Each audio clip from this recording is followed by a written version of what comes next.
అత్యంత కఠినమైన పోక్సో చట్టం అంటే ఏంటి? ఏ సందర్భాల్లో ఈ చట్టం కింద కేసు నమోదు చేస్తారు? ఈ చట్టాన్ని ఎలా దుర్వినియోగం చేస్తున్నారు? ఈ మొత్తం విషయాలపై క్లారిటీ ఇచ్చేశారు కోర్టు మూవీలో. నాని నిర్మించిన కోర్టు సినిమాపై పాజిటివ్ టాక్ వచ్చింది సరే, ఆ సంగతి పక్కన పెడితే పోక్సో చట్టం గురించి తెలుసుకోవాలంటే మాత్రం ఈ మూవీ చూడాల్సిందే. పాక్సో యాక్ట్ వాడి నేనే తీసుకున్నా భుజం మీద వేసుకున్నానని చెప్పిన శిక్ష వాడికి పడుతుంది. That is POCSO. నటుడిగానే కాదు, నిర్మాతగాను విభిన్న కథలు ప్రెజెంట్ చేస్తున్నాడు నాని. అందులో భాగమే ప్రస్తుతం థియేటర్లో ఉన్న కోర్టు మూవీ. ఈ సినిమా నచ్చకపోతే నా హిట్ 3 మూవీ చూడొద్దన్నాడంటే కోర్టు మూవీపై అంత నమ్మకంతో ఉన్నాడు. అదే నిజమైంది కూడా.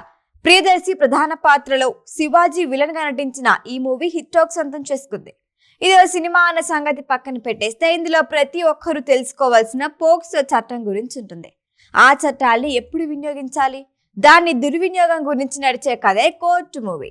మెట్టు చంద్రశేఖర్ అనే కుర్రాడు ఇంట్లో ఫెయిల్ అయి బతుకు తెరువు కోసం ఏదో పని చేసుకుంటూ ఉంటారు. ఇంటర్ చదివే జాబితాలో ప్రేమలో పడతాడు. ఆ విషయం తెలిసిన అమ్మాయి మావయ్య మంగపతి రేప్ చేశాడంటూ పోక్సో చట్టం కింద కేసు పెట్టిస్తాడు.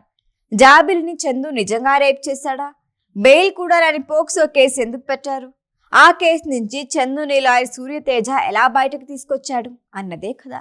రీసెంట్ గా జానీ మాస్టర్ మీద నమోదైన లైంగిక వేధింపుల ఆరోపణల కారణంగా పోక్సో కేసు గురించి అందరూ విన్నారు. ఇప్పుడు అదే చట్టం గురించి పూర్తి స్థాయిలో తెరకెక్కించిన సినిమా కోర్టు. పోక్సో చట్టం కింద కేసు నమోదైతే పరిణామాలు ఎంత తీవ్రంగా ఉంటాయో చూపించిన మూవీ ఇది. కోర్టు వరకు వెళ్లే మెజార్టీ ప్రజలు చట్టాల్ని అడ్డుపెట్టుకొని తమ పగ ప్రతీకారం ఎలా తీర్చుకుంటున్నారో ఈ సినిమాలో చూపించారు. కేవలం తమ ఇగో కోసం 20 ఏళ్ల కూడా నిండని కుర్రాడి భవిష్యత్తుతో ఎలా ఆడుకున్నారు, డబ్బు బలంతో ఓ వ్యక్తిని ఎలా నాశనం చేయాలనుకున్నారు, లాయర్ సహాయంతో ఆ కుర్రాడు ఎలా బయటపడ్డాడు అన్నది కోర్టు మూవీలో ఇంట్రెస్టింగ్ గా తెరకెక్కించారు. అన్ని సినిమాల్లో మొదట్లో ప్రేమ కథ నడుస్తుంది. కేసు పెట్టడం, కోర్టులో సన్నివేశాలు మొదలైనప్పటి నుంచి కథలో జోరు పెరుగుతుంది.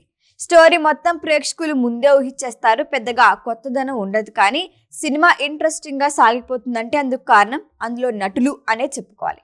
కోర్టు క్లైమాక్స్ లో పోక్సో చట్టం గురించి ప్రియదర్శి చెప్పే మాటలు ఆలోచింపచేస్తాయి. ఈ సినిమా కేవలం సరదా టైం పాస్ కోసం చూసేది కాదు, సమాజం పట్ల బాధ్యతతో చూసేది. ఈ మూవీ ద్వారా పోక్సో చట్టంపై అవగాహన కల్పించాలి అనే దర్శక నిర్మాతల ప్రయత్నం సక్సెస్ అయింది. కోర్టు సినిమా చట్టంపై అవగాహన కల్పించడమే కాదు, డీసెంట్ కోర్ట్ రూమ్ డ్రామా చూసాం అనే సంతృప్తి ప్రేక్షకులకు ఉంటుంది. ఈ వీడియో కనుక మీకు నచ్చినట్టయితే లైక్ చేయండి, షేర్ చేయండి, సబ్స్క్రైబ్ చేయండి. అలాగే పక్కనే ఉన్న బెల్ ఐకాన్ని క్లిక్ చేయండి.